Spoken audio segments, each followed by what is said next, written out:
अस्सलाम वालेकुम दोस्तों, इनसाइड पे मौजूद अगर मैं खुश आमदीद। एक जानिब पाकिस्तान है जो हर लम्हा नाक रगड़ा है इस वजह से कि जनाब हमारे मुआशी हालात इस कदर ख़राब हैं कि हम इंतखाबात नहीं करा सकते, हम लोगों को रिलीफ नहीं दे सकते, हम जो पिछड़े हुए तबकात हैं, जो पिसे हुए तबकात हैं, उनकी आवाज़ नहीं सुन सकते। और दूसरी जानिब वो लोग हैं जिनको हम अपने हाथों से इक़्तिदार के ईवानों तक भिजवाते हैं, वो वहाँ पर जाकर मेरा और आपका सोचने की बजाय सोचते हैं तो सिर्फ़ और सिर्फ अपने मफाद का। कल सेनेट ऑफ पाकिस्तान का एक इजलास था और वहाँ पर 2 बिल मंजूर किए गए और ये 2 बिल उस एक बिल की कीमत पर मंजूर किए गए जिसके तहत पाकिस्तान में नवाज शरीफ साहब और जहांगीर तरीन साहब की वतन वापसी मुमकिन होनी थी, यानी इलेक्शन एक्ट के अंदर तरमीम। और इलेक्शन एक्ट में तरमीम की कीमत मुझे और आपको अदा करना पड़ी इस वजह से कि हमें इसके against chairman senate of Pakistan और अरकान सेनेट ऑफ पाकिस्तान की तनख्वाहों और मरात में इजाफे का बोझ भी बर्दाश्त करना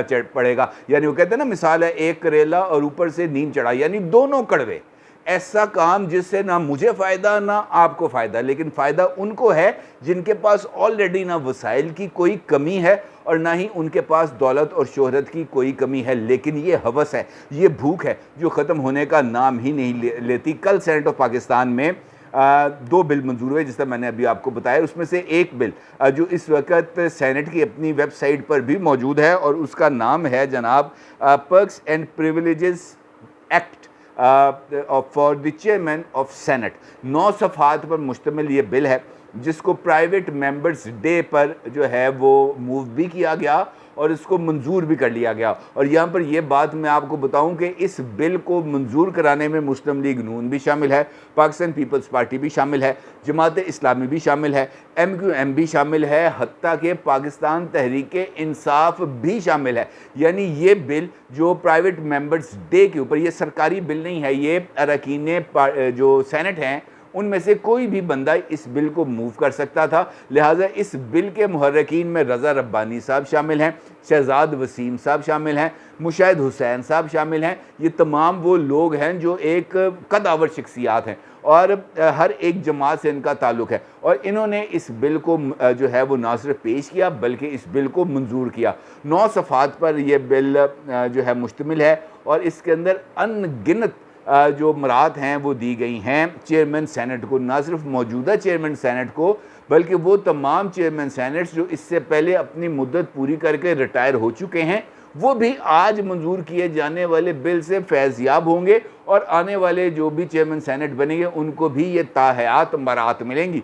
ये मराहत उस ओहदे के दौरान यानी 3 साल की मुद्दत के लिए नहीं है बल्कि ये ताहयात हैं, बल्कि चेयरमैन सेनेट के इंतकाल के बाद ये मराद उनकी बेवा और उनके बच्चों को भी जारी रहेंगी। ये इस तरह का एक यूनिक बिल जो है वो मंजूर किया गया है। तनख्वाहें और दीगर मराद अपनी जगह पर, लेकिन इस कानून के तहत ये जो हैं हमारे चेयरमैन सेनेट, इनको फॉर लाइफ यानी ताहयात 12 मुलाजम मिलेंगे। 12 इनके अंदर बावर्ची होंगे, इनके अंदर माली होंगे, इनके अंदर जो है ड्राइवर होंगे, इसके अंदर स्वीपर होंगे, इसके अंदर बावर्ची होंगे। 12 मुलाजम मिलेंगे ताहयात और इन 12 मुलाजमीन की जो तनख्वाहें हैं वो हुकूमत पाकिस्तान अदा करेगी। इसके साथ साथ 8 गार्ड मिलेंगे। 8 गार्ड चेयरमैन सेनेट को 8 गार्ड मिलेंगे जिसमें FC के नौजवान भी शामिल होंगे, जिसमें रेंजर्स के जवान भी शामिल होंगे और उसके अंदर कानून नाफिज करने वाले दीगर इदारों के जवान भी शामिल होंगे। ना सिर्फ ये बल्कि ये जो चेयरमैन सेनेट हैं चाहे वो मौजूदा है या रिटायर्ड है, इन सब को फॉर लाइफ VVIP प्रोटोकॉल मिलेगा। ये इस बिल के अंदर मंजूर कर लिया गया है। उसके बाद चेयरमैन सेनेट अपने अहलिया और बच्चों के हमरा अगर उन्होंने किसी भी अंदरून मुल्क परवाज़ अगर उन्होंने सफ़र करना है तो वो सरकारी जहाज़ तलब कर सकेंगे। सरकारी ये नहीं है कि वो PIA के जहाज़ों के ऊपर उनको मुफ्त टिकटें मिलेंगी, नहीं। जो सरकार के जहाज़ हैं, चाहे वो वज़ीर-ए-आज़म के पास वज़ीर-ए-आज़म के फ़्लीट के जहाज़ हैं, चाहे वो जो है चीफ़ मिनिस्टर के फ़्लीट के जहाज़ हैं, वो ये जहाज़ हासिल करके परवाज़ में जा सकेंगे। और अगर ये जहाज़ अवेलेबल नहीं होंगे तो चेयरमैन सेनेट साहब मौजूदा या रिटायर्ड वो जहाज़ चार्टर्ड भी करा सकते हैं और चार्टर्ड जहाज़ का जो किराया है वो कौन अदा करेगा? हुकूमत पाकिस्तान अदा करेगी। ये है फ़ायदा जनाब चेयरमैन सेनेट बनने का। ये कोई आसान काम नहीं है।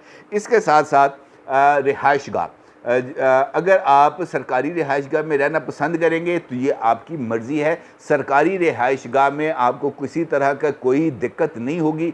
सरकारी रिहाइशगाह में आपको अपनी मर्ज़ी के मुताबिक फ़र्नीचर ख़रीदने की आज़ादी होगी। अपनी मर्ज़ी के मुताबिक आपको जो अप्लाइंसेस हैं उनको ख़रीदने की इजाज़त होगी। लेकिन अगर आप अपनी रिहाइशगाह में रहना चाहते हैं तब आपको जो रेंट की मद के अंदर 2.5 से 3 लाख रुपए माहाना अदा किए जाएंगे और इसके साथ साथ फर्नीचर फिर भी आप अपनी मर्ज़ी का ख़रीदेंगे, मेरे और आपके ख़र्चे पर, यानी हुकूमत पाकिस्तान के ख़र्चे पर। ना सिर्फ ये बल्कि इसके साथ साथ जो आपको जो सफ़र के लिए जो अपने शहर के अंदर कहीं आना जाना है, आपने जाना है, चेयरमैन सेनेट ने जाना है, उनकी एहलिया ने जाना है, उनके बच्चों के लिए ने जाना है, तो उनके लिए जो सफ़र की ये सहूलियात हैं ये फ़राहम की जाएंगी और चेयरमैन सेनेट अपने साथ गाड़ियाँ रख सकेंगे।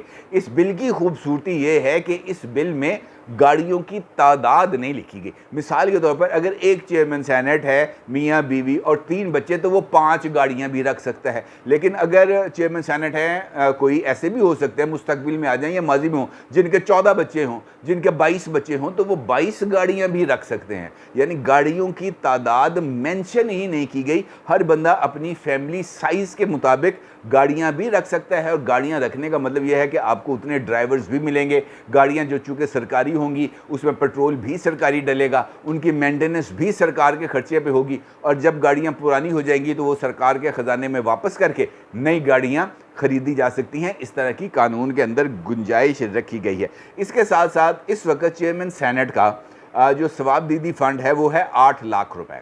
8 लाख रुपए इस बिल के तहत उसको मंजूर कर लिया गया है। और इसके साथ साथ जो चेयरमैन सेनेट हैं, उनकी अहलियाँ हैं, उनके बच्चे, उन तमाम की जो मेडिकल फैसिलिटीज़ हैं, चाहे वो सरकारी हॉस्पिटल में हैं, चाहे वो प्राइवेट हॉस्पिटल में हैं, चाहे वो बैरून मुल्क हैं, इन तमाम के इखराजात हुकूमत पाकिस्तान अदा करेगी। और इस बिल की एक और सबसे अहम चीज़ है कि इस बिल में सेनेट की फ़ाइनेंस कमेटी है, जो हर एक हाउस के अंदर अपनी एक फ़ाइनेंस कमेटी है।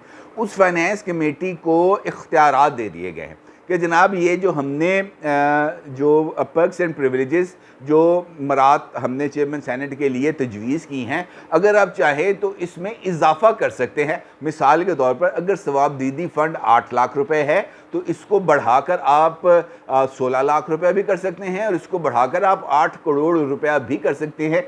फ़ाइनेंस कमेटी को इस बात का इख्तियार है।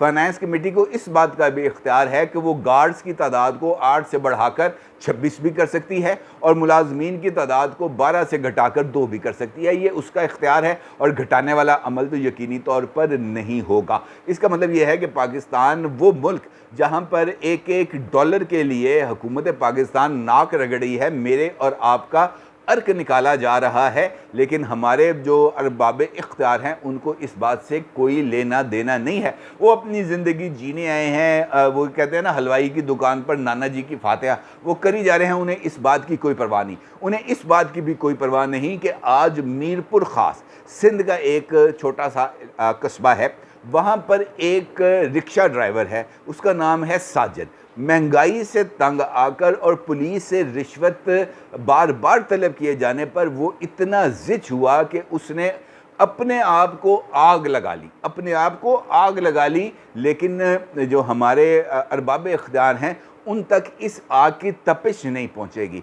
मेरे और आपका ज़िंदगी का हर एक दिन जो मुश्किल तरीन होता चला जा रहा है, उन्हें इसकी कोई परवाह नहीं है। उन्हें साजन के बीवी बच्चों के, उनके अहल खाना के दुख दर्द की परवाह नहीं है। उन्हें अब इस बात की परवाह नहीं है कि साजन की फैमिली अब कैसे चलेगी, क्योंकि पाकिस्तान में 30% से ज़्यादा बर्न का जो है ना वो इलाज शायद मुमकिन नहीं है अब मेरी इतलात के मुताबिक। अब अगर वो फैसिलिटीज़ आगे बढ़ गई हों तो ये अल्लाह बेहतर जानता है, लेकिन लास्ट टाइम जो मेरे तक नॉलेज था उसमें ये था कि 30% बर्न रिकवरेबल है, इससे ऊपर जाने पर जो है ना वो रिकवरेबल नहीं होगा। साजन जल गया, साजन जल के बहुत बुरे तरीके से ज़ख्मी हो गया, झुलस गया, हॉस्पिटल में एडमिट है। अब वो जो पुलिस एहलकार जो उससे हर आने जाने में हर फेरे का 100 रुपया मांगते थे, वो अब कैसे 100 रुपया उसके घर वालों को कैसे पूरा करेंगे।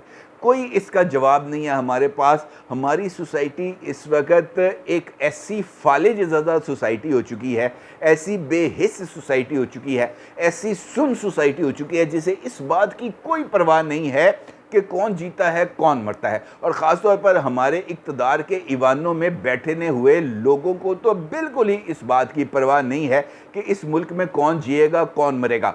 कोई लोग उठाए जाते हैं, लापता हो जाते हैं। बलूचिस्तान में हर एक दूसरे दिन लापता अफराद के हवाले से ट्विटर और सोशल मीडिया के ऊपर जो ख़बरें हैं वो चल रही होती हैं कि फ़लाँ बंदे को अगवा कर लिया गया, फ़लाँ जगह से लाश मिली है। कोई नहीं जानता कि जनाब ये जो लोग हैं ये कौन हैं, कहाँ से आए हैं, क्यों इनको उठाया गया था, क्यों मारा गया था, इनका जुर्म क्या है। अगर कोई जुर्म है कम से कम बता तो दिया जाए कि यार इन लोगों का ये जुर्म है। हमारा जुर्म तो ये है कि हम जो है गरीब है, हमारा जुर्म यह है कि हम ज़ईफ़ हैं, हमारा जुर्म यह है कि हम ये जो हुक्मरान तबका है इससे झगड़ा नहीं मोल ले सकते, हम इसके सामने नहीं खड़ा हो सकते, हम इनके लिए ईंधन बन सकते हैं ताकि ये अपनी अय्याशियों को जारी रख सकें। लेकिन इनको भी शर्म नहीं आती। इनके पेट पता नहीं इनमें कौन सी ऐसी मोटरें लगी हैं जो हर एक चीज़ को हज़म कर जाते हैं और इनको रात को नींद भी आ जाती है और फिर ये हज उम्रे करने भी जाते हैं। चेयरमैन सेनेट साहब, मैंने अभी इस खबर को जब मैं देख रहा था तो दुनिया न्यूज़ पर मैंने एक और ख़बर देखी कि जनाब ना सिर्फ सदर साहब जाने अपने अहले खाना के साथ, अपनी बीवी, बच्चों, दमादों, नवासे नवासियों के साथ, बल्कि सादिक संजरानी साहब भी जा रहे हैं अपने तमाम अहले खाना के साथ। ना सिर्फ सादिक संजरानी साहब बल्कि स्पीकर नेशनल असम्बली राजा परवेज़ अशरफ साहब भी महलो अयाल जा रहे हैं हज करने के लिए। यार ये कौन से हज हैं जो सरकारी खर्च पे होते हैं और वो कबूल भी हो जाते हैं? मेरी समझ में नहीं आता। अगर कबूल होंगे तो वो साजन का हज कबूल होगा, साजन का एहतजाज कबूल होगा, लेकिन मेरा और आपका कबूल नहीं होगा। इन लोगों को कोई शर्म नहीं है। और शर्म का तो मेरा ख्याल है कि इनके लिए शर्म, गैरत, घटियापन के लफ्ज़ भी बहुत ही ज़्यादा जो है ना बेमानी हो चुके हैं, क्योंकि ये उस लेवल पर जा चुके हैं जहाँ पर शर्म भी इनको देखकर शर्म आ जाती है कि यार कैसे बेशर्मों से पाला पड़ा। अपनी राय का ज़रूर इज़हार कीजिएगा। आपका बहुत शुक्रिया। अल्लाह हाफ़िज़।